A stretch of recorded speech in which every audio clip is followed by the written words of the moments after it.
আমি কিন্তু প্রায় সময় বলে থাকি এত বৃষ্টি বাদল হচ্ছে অথচ গরম একদম কমছে না। রান্নাঘরে থাকতে থাকতে গলার অবস্থা খুবই খারাপ। এগুলা হচ্ছে শুক্রবারের ভিডিও, কিন্তু গলার অবস্থা এত খারাপ ছিল, মানে ঠান্ডায় বসে গেছিল, সে কারণে ভয়েস দেওয়া হয় নাই। প্রিয় ভাই বোন বন্ধুরা সবাইকে আসসালামু আলাইকুম এবং আদাব। সবাই কেমন আছেন? আশা করছি অনেক অনেক ভালো আছেন। আপনাদের দোয়া ভালোবাসায় আল্লাহর অশেষ রহমতে আমি ভালো মন্দ মিলিয়ে আছি। ওই যে বললাম গরমের কারণে একটু ঠান্ডা লেগেছে, গলাটা বসে গেছে। যাই হোক, শুক্রবার মানেই হচ্ছে একটু ভালো মন্দ সব বাসাতেই। আমার কাছে শুক্রবারটাকে ঈদ ঈদ মনে হয়, সে কারণেই একটু ভালো মন্দ রান্না করার চেষ্টা করি। তো আজকে ডিমের কোরমা রান্না করেছি, তারপর আলু দিয়ে ঝাল ঝাল করে চিকেন রান্না করেছি, তারপর রুই মাছ ভাজা করছি, এখানে সাদা পোলাও রান্না করছি। রান্নাটা হয়ে গেছে অবশ্য, আমি দমে বসাই রেখেছি। আর এগুলা খাওয়ার জন্য এখানে শসা, তারপর হচ্ছে পেঁয়াজ, কাঁচামরিচ, তারপর লেবু, এগুলা কাটাকুটি করে রেখেছি। মোটামুটি সব রকম কাজকর্ম শেষ।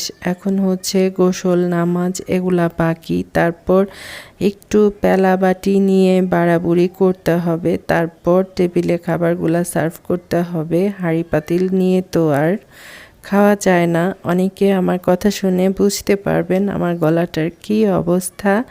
কিন্তু শুক্রবার তো সেই কবেই চলে গেছে, এই ভিডিও কখন শেয়ার করব এটাই ভাবছিলাম আর কি। তো যাই হোক, বাড়াবুড়ি করে দিয়েছি, সবাই অনেক মজা করে খেয়েছি, ভালো লেগেছে। আর রান্নাগুলা ভালোই হয়েছিল, সবাই খেয়ে যথেষ্ট প্রশংসা করেছে। বিশেষ করে পোলাওটা নাকি খুব বেশি ভালো হয়েছিল।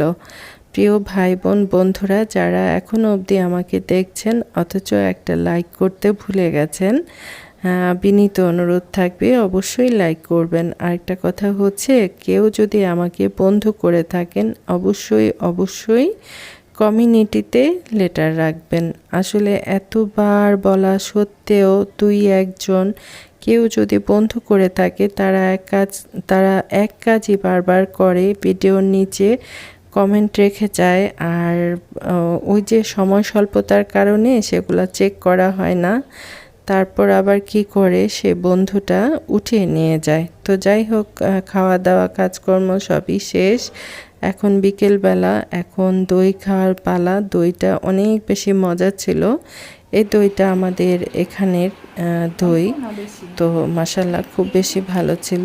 আর আমার মেয়ে বলছিল, আম্মু একটু দই দাও, একটু খেয়ে দেখি দইটা কেমন।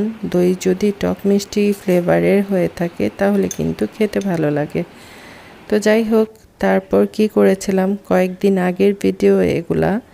মাঝে মধ্যে নিজে তো একদম বাচ্চা হয়ে যাই, বড় হতে একদম ইচ্ছে হয় না, মনে হয় আহারে সেই ছেলেবেলা বা ছোটোবেলায় যদি ফিরে যেতে পারতাম কতই না ভালো হতো। তো আমি ছোটোবেলাতে কাগজ মানে কালার পেপার পেলেই আমি এরকম নৌকা বানাতাম। এগুলা আমি নিজে বানিয়েছি, কিন্তু আমি নিজে বানিয়েছি এ কথাটা অনেকে বিশ্বাস নাও করতে পারে, সে কারণে একটা বানিয়ে দেখাচ্ছি। পুরা ভিডিওটা করেছিলাম কিন্তু অনেক বেশি বড় হয়ে যাচ্ছিল, সে কারণে মাঝে মাঝে একটু কাটাকুটি করে ছোট্ট করে একটা ভিডিও করলাম। আমি ইদানিং কয়েকদিনই বলেছি আসলে ভিডিও দেখতে ইচ্ছে হয় না, করতে ইচ্ছে হয় না, সে কারণে একটু ছোট্ট করে ভিডিও বানানোর চেষ্টা করছি, এই আর কি। আরেকটা কথা হচ্ছে, আমার শাশুড়ি মা, আমার ননদ ওরা দেশের বাড়ি চলে গেছে। কয়েকটা দিন একসাথে কাটালাম, অনেক বেশি ভালো লাগতো। রান্না বান্না কাজকর্ম শেষ করে শুয়ে বসে সবাই গল্প করতাম, হাসাহাসি করতাম, তারপর বিকেলে চা নাস্তা করতাম। তো আমার শাশুড়ি মায়ের শরীরটা খুব বেশি খারাপ। সবাই খুব বেশি দোয়া করবেন। আল্লাহ যেন পৃথিবীর সব বাবা মাকে সুস্থ রাখেন, হেফাজতে রাখেন। আমার আজকের ব্লগ ভিডিও কার কাছে কেমন লাগলো অবশ্যই জানাবেন। আল্লাহ হাফেজ, আসসালামু আলাইকুম।